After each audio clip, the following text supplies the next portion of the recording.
Hi and welcome back to another Tech Minds video. So here we have the latest and greatest HackRF with PortaPack. Now it's from our friends over at Open Source SDR Lab and it's called the H4M. Now this has some rather cool and much needed enhancements over any previous version of this hardware.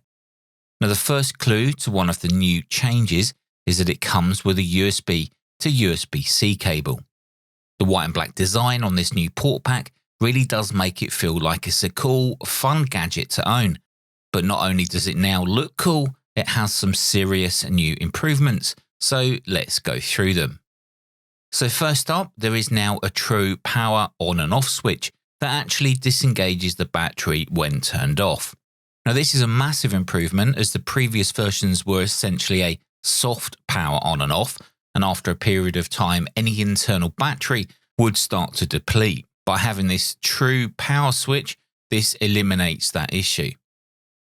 The battery management has also been redesigned with an advanced managed IC, and that's in conjunction with a more detailed battery display screen, which I'll show you in a moment. Now all of this contributes to improved charging quality and speed in which the included internal battery charges. Now the main control knob has gone back to the iPod style click wheel, and once you get used to it, flipping between apps and changing settings, it actually becomes much quicker. Now one major feature is now the inclusion of an exposed GPIO port. Now this new H4M generation adds this GPIO port so users can make their own add-ons for the H4M, just like the Flipper Zero. Now this is a massive step forward and it's a design which has not been in any previous version of the PortaPack.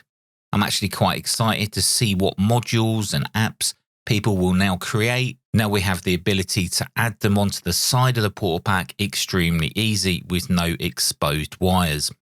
Now there is a front mounted microphone just to the left of the iPod style rotary control, and there's now a physical toggle switch to switch between the internal microphone or a microphone which is part of the headphones that are plugged in.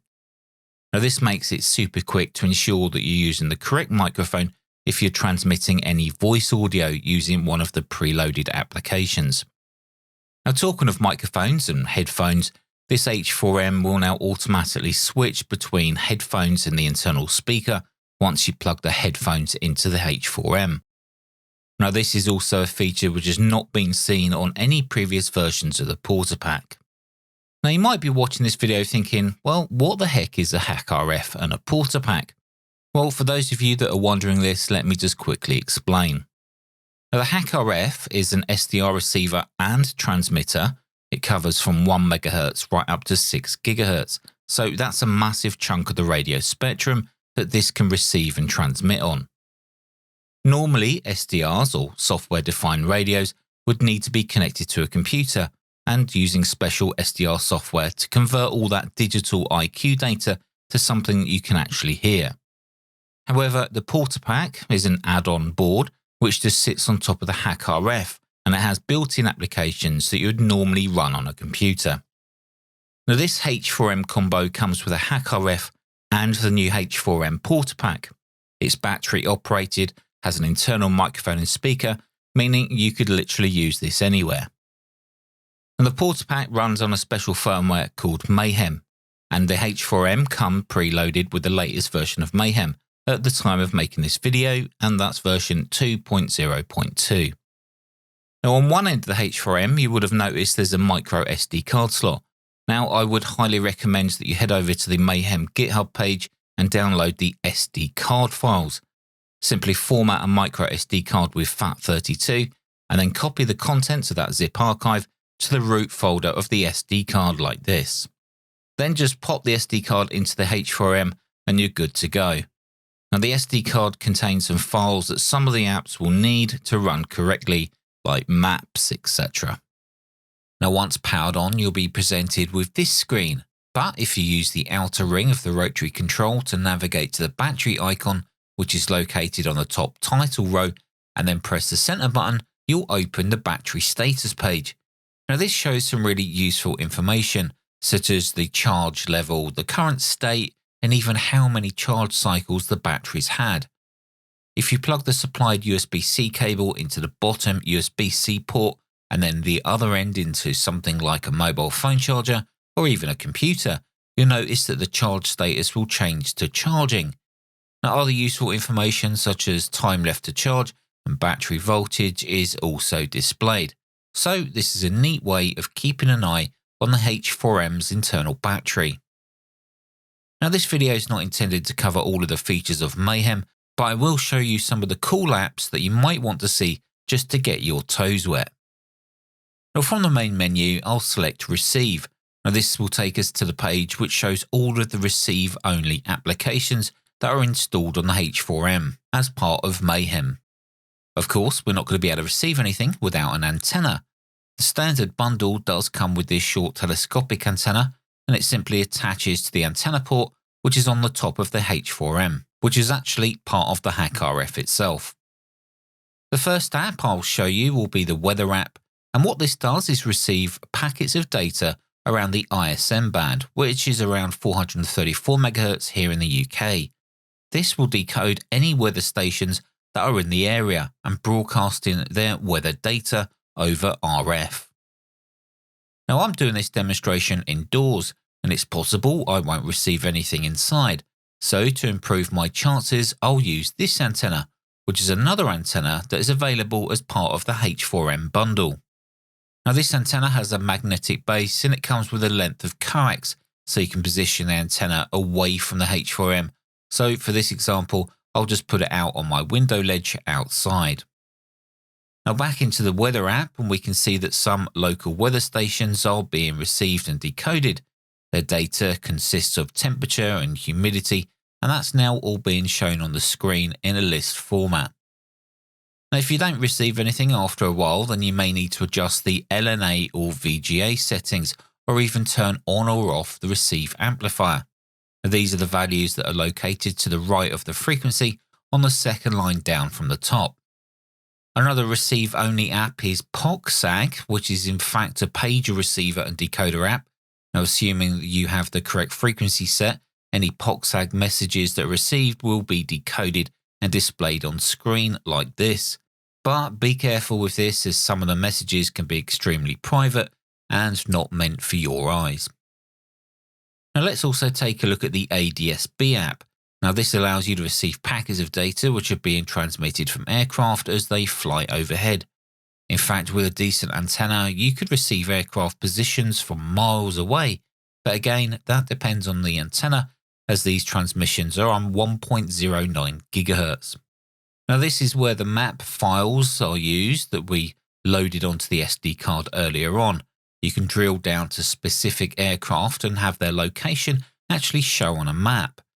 Now, the aircraft icons will actually start to move in real time as the aircraft is moving. Now, other decoder apps are available, like an APRS decoder, which will show decoded APRS packets on the screen. Again, if those packets include position data, you can show that position on a map. We then have TPMS decoder, which is in fact decoding transmissions from those tyre pressure sensors that we find on motor vehicles. Look how it's displayed, the tyre pressure and temperature from within the actual tyre. Bluetooth and NRF decoders are also available, so something else you can play around with. Now, further information on these apps and what they're used for can be found on the Mayhem Wiki page, which I'll link below. Now, as the H4M has an internal speaker, then you can use this to listen to demodulated audio as well, and that's on any frequency and any analog mode the H4M supports.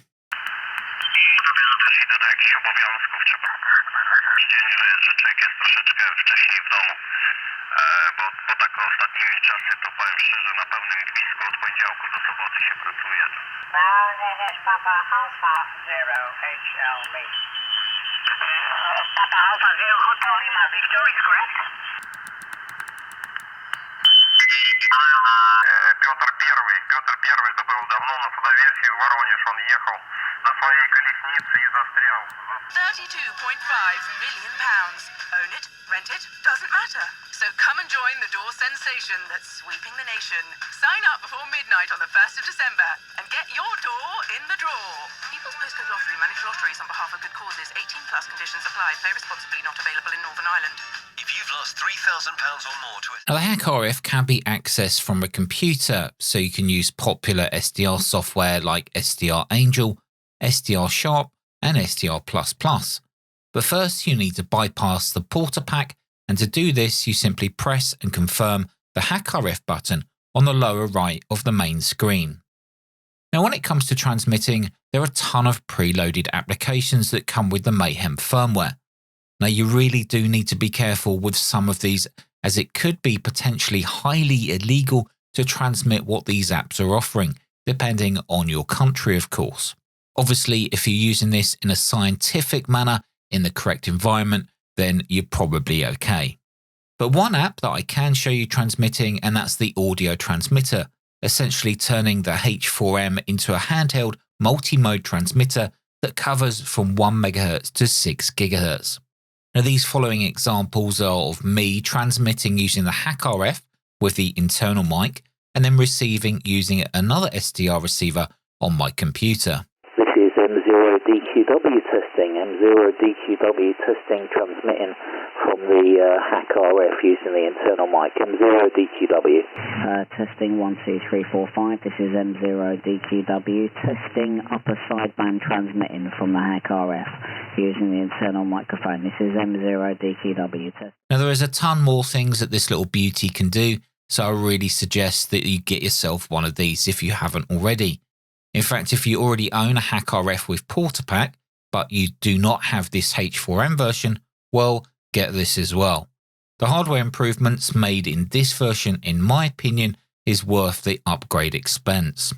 Now, I'll leave a link down in the description below where you can ensure you're buying a genuine version of this H4M. Don't be caught out buying clones of this device. Use the link I provide and you'll ensure that you get the correct H4M from Open Source SDR Lab. Of course, the HackRF board itself is technically a clone, but you're getting the best there is. Until the next video, guys, thanks for watching, and I'll see you in the next video.